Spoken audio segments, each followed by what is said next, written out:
Hello and welcome to this quick grab. In this one we're going to look at the concept of international pitch notation or scientific pitch notation or the American standard for pitch notation. They're all pretty much the same thing.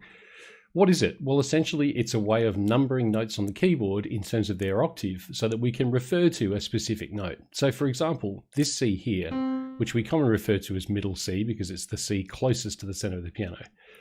As I say, we often refer to this as middle C, and you can see it noted here on the stave at the left-hand side as well. We also refer to that as C4 in the International Pitch Notation Standard. So that C there is C4, follows that the C below it is C3, below C2, all the way down to the lowest C on the 88-note keyboard, which is referred to as C1.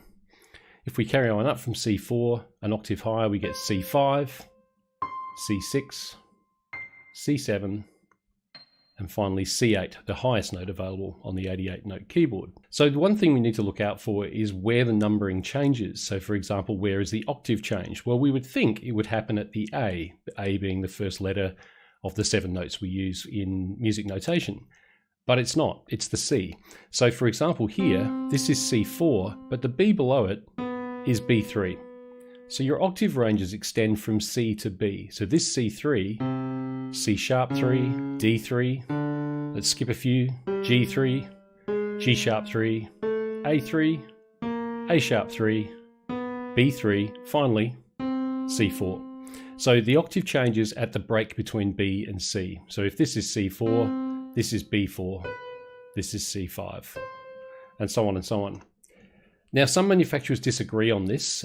For example, most manufacturers stick to the standard and use that numbering system, but Yamaha, for example, don't. Middle C is C3 according to Yamaha. This might have something to do with the 61-note keyboard, like a synthesizer-style keyboard, because on that size keyboard with only 61 notes, middle C is indeed the third C. The lowest C available on the keyboard, or the very bottom note of a 61-note keyboard, is a C. There's then a C above that, and then middle C above that. So that might have something to do with it. I'm not really quite sure why, but just to keep that in mind, especially when you're dealing with different music software packages, because they may refer to these things differently. For example, if I was using Cubase, which is the program that I use most of the time, or this program here, which is MuseScore, if I click on this middle C, you'll see that down in the status bar in the bottom left-hand corner, it is indeed telling me I've got a note with pitch of C4. So this program adheres to the standards, but not all do. As I say, there are some software packages that differ. Anyway, that's fundamentally what it is. That's the International Pitch Notation, or the Scientific Pitch Notation Standard, or the American Standard for Pitch Notation Standard. All of them, as I say, are pretty much the same thing and just a way of defining which particular note we're talking about on the keyboard. I hope that's been useful. Don't forget to subscribe and like the channel. Please share this video with your friends if you think they'll find it interesting or informative. And if you have any questions or comments, please leave them below and I'll get back to you as soon as possible. Good to see you all again and speak to you soon.